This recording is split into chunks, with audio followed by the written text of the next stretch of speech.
Assalamualaikum dan salam sejahtera anda bersama saya Afizah Zaman untuk Rakas Tugas Gigi Ahmad, dan itu dia tadi kita telah pun saksikan sidang media pelancaran Miasat 3D yang telah pun berlangsung daripada KSU, Kementerian Komunikasi dan juga Multimedia, Datuk Seri Muhammad Mentek. Kemudian kita ada Stephen Israel, CEO Arian Space, dan juga seorang lagi adalah Yu Chong Lim, Ketua Pegawai Operasi Miasat. Sidang media itu diadakan selepas successfully kita telah pun berjaya melancarkan Miasat 3D pada pukul 5.50 pagi tadi. Pada tadi Gigi tengah saya ketuk story ni, maksud kata tengah buat story untuk persediaan editorial pada awal pagi ini. Apabila Nailah melaporkan pelancarannya daripada sana, katanya ada delay sedikit. Itu buatkan saya nervous. Apa masalah ni kan? Takut risau tak jadi apa possibility yang mungkin berlaku sekiranya tak jadi. Semua tu bermain dalam fikiran saya. Tapi apa pun, seperti yang dikatakan dalam sidang media itu, biarlah orang kata tertangguh sedikit, tapi masih dalam tempoh waktu pelancaran. Biarlah tertangguh sedikit untuk beberapa seketika untuk kita lihat dan juga kenal pasti dan pastikan pelancaran itu berjalan lancar, daripada kita kalut-kalut nak lancar tiba-tiba jadi masalah pula, sebab ini satelit roket yang membawa satelit, dan kalau ada satu sedikit pun masalah ia boleh menjejaskan seluruh misi. Bukannya macam kapal terbang, naik boleh turun boleh repair, baiki lagi dan sebagainya, tapi ini kalau sekali naik tu susah siapa nak baiki. Betul, pecahlah di situ kan. Tapi apa pun, kita ucapkan terima kasih kepada penonton Astro Awani yang menunggu satelit Miasat 3 ini dilancarkan. Kita sebenarnya bersiaran langsung sejak dari pukul 4 pagi sehingga berlepasnya satelit Miasat 3D ini, yang mana ia dibawakan secara langsung dari Kourou, French Guiana di Amerika Selatan. Kita lihat juga satelit terbaru Miasat 3D ini juga adalah bagi membuka ruang kepada usaha menambah baik sistem yang sedia ada, yang mana ia dilancarkan sekitar 5.50 pagi waktu Malaysia, 6.50 petang waktu tempatan. Dan kejayaan pelancaran itu juga sekaligus sebenarnya mampu meningkatkan faktor kebolehpercayaan kepenggunaan internet, jumlah pengguna serta kestabilan rangkaian di kawasan luar bandar. Itu yang kita mahukan, dan juga itu sebenarnya antara, saya kira, fokus negara ketika ini dalam kita balik ke fasa digitalisasi. Dan ini sebenarnya usaha-usaha yang perlu kita lakukan dalam kita membaik pulih rangkaian kita yang sedia ada. Dan sebenarnya kita terakhir sekali kita lancarkan satelit adalah pada sekitar 8 tahun dulu. Dan juga untuk satelit Miasat 3D ini time span dia ataupun jangka hayatnya adalah selama 18 tahun. Yang mana satelit terbaru Miasat 3D ini dibina oleh syarikat aeroangkasa Airbus yang diberikan satu tempoh masa beberapa minggu untuk disiapkan sebelum diserahkan kepada pihak pengurusan Miasat. Dan juga paling istimewa, ia merupakan misi besar buat Miasat untuk melancarkan satelit yang akan merapatkan jurang digital dengan internet berkelajuan tinggi melalui perkhidmatan Connect Me Now. Tapi bila kita bercakap mengenai perkhidmatan rangkaian yang lebih baik, teknologi yang lebih maju, tapi dalam masa yang sama dia perlu saya kira disusuli dengan dasar dan juga regulation ataupun undang-undang yang tepat dengan juga rangkaian kita yang berkelajuan tinggi ini. Sebab apa tahu? Sebab semakin maju teknologi itu, semakin banyak sebenarnya jenayah yang boleh berlaku. Lebih lagi dengan jenayah cybernya yang masih lagi kita berperang kan. Tapi dalam masa yang sama juga daripada segi positifnya, apabila ada rangkaian yang lebih maju ini, kita perlukan lebih banyak pakar, lebih banyak bakat-bakat yang boleh kita hasilkan dengan apa yang kita telah lakukan ketika ini, iaitu berjayanya pelancaran satelit Miasat 3D. Ya, dan ini akan mengurangkan jurang yang cukup besar dalam kalangan luar bandar dan juga bandar, dan fokusnya dia akan memberikan manfaat kepada lebih 2 juta rakyat Malaysia, yang mana kalau kita lihat jurang yang berlaku di antara kawasan luar bandar, jaringan internetnya, akses kepada internetnya. Kita dengar cerita ketika PKP PDPI itu dilaksanakan, ada pelajar terpaksa panjat bukit, terpaksa cari kawasan yang tinggi, melintasi titik-titik yang berbahaya dan sebagainya, semata-mata untuk dapatkan capaian internet. Dan dalam masa sama kita lihat bagaimana jaringan internet juga akan membuatkan sistem pendidikan itu dengan lebih baik di kawasan-kawasan luar bandar. Mungkin luar kawasan bandar mungkin kita tak berapa nak rasa sangat. Kalau rasa pun mungkin kekurangan kelajuan internet itu sahaja, tapi untuk kawasan luar bandar ini satu impak yang cukup besar kerana bukan sahaja sektor pendidikan, kita juga boleh lihat kepada sektor peluang pekerjaan dan sebagainya. Banyak perniagaan-perniagaan sekarang ini beralih kepada digital dan kita harapkan bahawa limpahan ekonomi dapat dilihat daripada perkembangan kelajuan internet itu sendiri.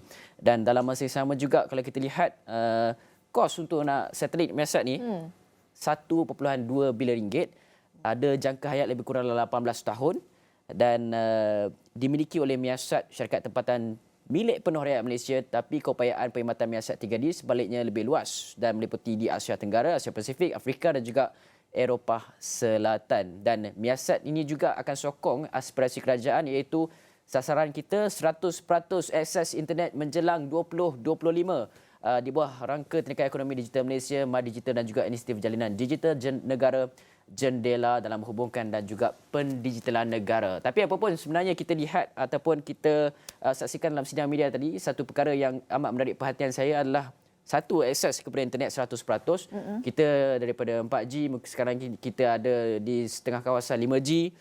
Yang keduanya adalah adakah bagaimana kita lihat pelancaran Miasat ini boleh untuk mengurangkan kos ataupun akses harga internet untuk internet berkelajuan tinggi ini.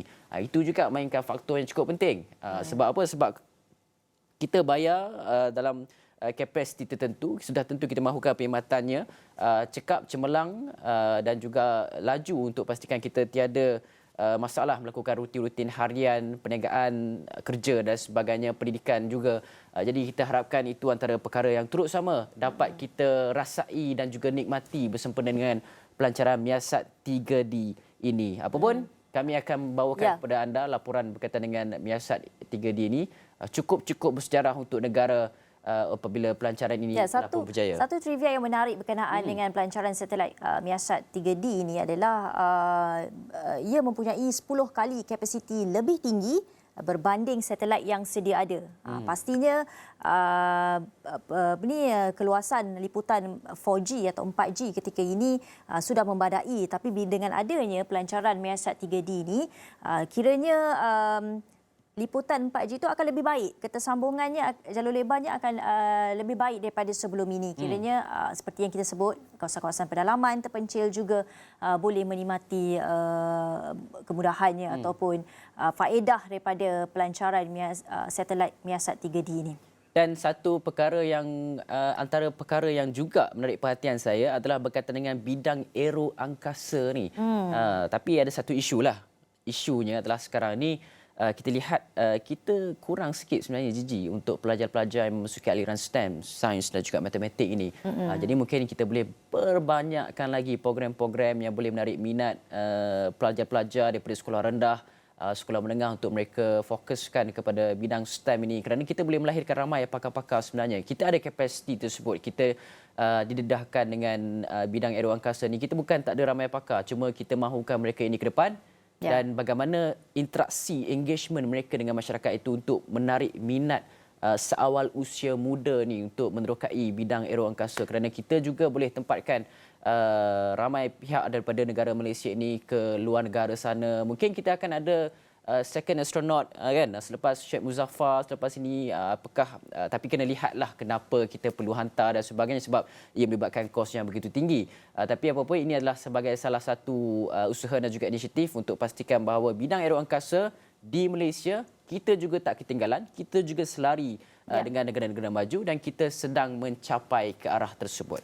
Dan kita mahukan usaha itu kita boleh lakukan secara pantas sebab target kita ni selalu berpuluh-puluh tahun, 10 tahun lagi, 20 tahun lagi, dan kita harapkan dengan adanya kapasiti internet yang berkelajuan tinggi dengan kapasiti 10 kali ganda daripada internet ketika ini, semuanya dapat kita lajukan, pantaskan. Okey, baik, kita nak beralih sedikit perkongsian di tumpuan di asraawani.com. Ini berkenaan dengan bantuan keluarga Malaysia. Semalam Perdana Menteri ada mengumumkan tambahan RM100 bagi isi rumah dan juga RM50 bagi yang bujang, dan kerajaan umumkan tambahan bantuan keluarga Malaysia BKM sebanyak RM100 dan juga RM50 bagi golongan bujang, RM100 itu untuk kategori isi rumah. Dan kata Datuk Seri Ismail Sabri Yaakob, pertambahan bantuan itu melibatkan peruntukan sebanyak 630 juta ringgit. Dan ia bagi manfaat golongan B40. Setakat ini seramai 8.6 juta penerima BKM telah diluluskan dengan isi rumah bakal terima sehingga RM2,500 pada tahun 2022. Dan kita harapkan ini dapat sedikit sebanyak bantulah banyak keluarga di luar sana dengan harga barang yang tinggi. Harga elektrik, tarif elektrik pun naik. Ya, Fizi. Belum lagi, itu belum lagi. Belum lagi. Kita tunggu pengumuman daripada pihak kerajaan. Okey. Tapi apa pun sebenarnya bantuan tambahan RM100 untuk isi rumah dan juga RM50 untuk orang bujang ni adalah fokus kepada golongan B40 Haji. Kita juga ketahui golongan lebih kurang dalam 40% golongan M40 juga. Mereka ni juga sebenarnya perlukan bantuan, Gigi. Ya. Seringkali mereka ini dilihat sebagai satu golongan yang kerap disisihkan daripada sebarang bantuan, nak mohon bantuan, terlebih gaji sikit. Tapi masih lagi kena bayar cukai yang tinggi. Tapi apakah nikmat daripada perkara tersebut? Dan itu dibincangkan banyak di media sosial semalam selepas daripada pengumuman bantuan keluarga Malaysia tambahan itu. Tapi apapun sebenarnya saya ingatkan kita nak buat macam sikit macam negara Singapura yang umumkan pakej bantuan mereka baru-baru ini. Mereka ada sediakan voucher makanan, voucher rebate elektrik, rebate utility, untuk kurangkan beban kos hidup yang berlaku dalam negara tersebut. Tapi apa pun kita harapkan RM100 untuk isi rumah dan juga RM50 bujang ini dapatlah memberi manfaat kepada mereka yang amat memerlukan. Tapi RM100 mungkin tak lama, mungkin penggunaannya itu mungkinlah tak lama. Mungkin ketika ini seminggu 2 minggu untuk golongan tertentu, tetapi bergantung kepada kebijaksanaan kita untuk berbelanja itu sendiri. Dan sekarang kalau kita lihat bulan Julai adalah bulan yang agak kritikal untuk rakyat Malaysia untuk kita lihat kerana harga ayam, harga telur dikabarkan akan naik dengan begitu RM11, boleh kata tinggi. RM8.9 jadi RM11. Jadi RM11. Mungkin ada lebih daripada itu, kita tak tahu. Kita cuma harapkan pemantauan daripada pihak KPNSHP di kawasan-kawasan yang hotspot untuk pastikan bahawa harga tu kurang, kekal. Dan sekarang ni kita lihat minyak paket masih lagi ada. Minyak botol ni sebenarnya banyak sangat seludup dulu.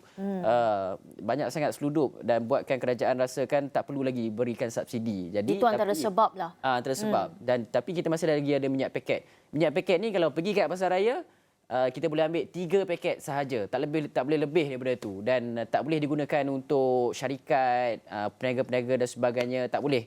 Ini untuk keperluan isi rumah sahaja. Jadi pihak pasaraya, rakyat Malaysia yang prihatin dan juga bijaksana serta penguatkuasaan perlu dilihat dalam memastikan bahawa paket minyak subsidi RM2.50 kalau tak salah saya, satu paket itu 1 kg dapat sampai kepada mereka yang betul-betul bersasar dan juga memerlukan. Ya, dalam masa yang sama itulah sebenarnya yang diterangkan oleh Perdana Menteri Datuk Seri Ismail Sabri Yaakob yang menjelaskan bahawa kerajaan ni tidak meneruskan program subsidi sementara bagi minyak masak botol susulan terdapat penyelewengan yang telah pun dikesan, dan program subsidi berkenaan yang sepatutnya tamat pada Ogos 2021 tetapi diteruskan sehingga akhir Jun disebabkan mengambil kira faktor pandemik COVID-19 yang memberi beban kepada rakyat. Dan kata Perdana Menteri, saya nak maklumkan suatu pandemik COVID-19, kerajaan memperkenalkan program subsidi sementara untuk minyak masak berbotol bagi 1 hingga 5 kilogram.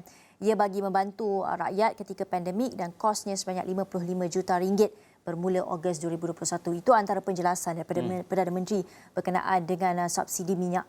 Ya, dan dalam masa sama kita ada sikit masa lagi. Kita nak bawakan kepada anda cerita pagi semalam kami terima bahawa Singapura kesan satu kes import cacar monyet. Kita kat sini dah nervous dah, Gigi. Betul. Kita kat sini dah nervous dah. Jadi dalam masa sama kita lihat semalam ada satu kenyataan dikeluarkan oleh Pengerusi Jawatankuasa Kesihatan dan juga Perpaduan Negeri Lim Tian Sun, Negeri Johor, iaitu Jabatan Imigresen akan lakukan pemeriksaan menyeluruh dekat airport sana susulan Singapura kesan kes cacar monyet ataupun monkeypox di negara tersebut.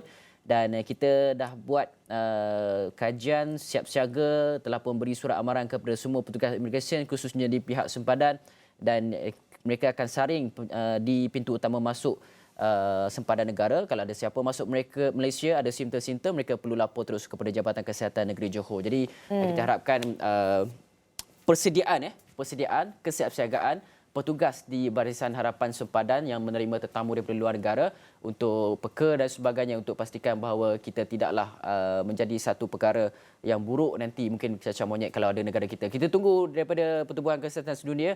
Hari ini katanya akan adakan mesyuarat tergempar sama ada nak isytiharkan cacar monyet ini sebagai satu orang kata kebimbangan kecemasan global ataupun antarabangsa. Kita tunggu, kami akan bawakan kepada anda. Tapi apapun cacar monyet masih lagi belum dikatakan sebagai pandemik. Ia mungkin akan diumumkan sebagai kecemasan demi untuk mendapat dana untuk beberapa negara kerana Eropah penularannya sudah teruk ketika ini. Tapi itu sikit sebanyak yang dapat kita kongsikan pada jam 7.30 pagi ini. Terima kasih kerana menonton kami. Dengan itu saya Gigi Ahmad. Saya Hafizah Zaman. Assalamualaikum dan salam sejahtera. Bye.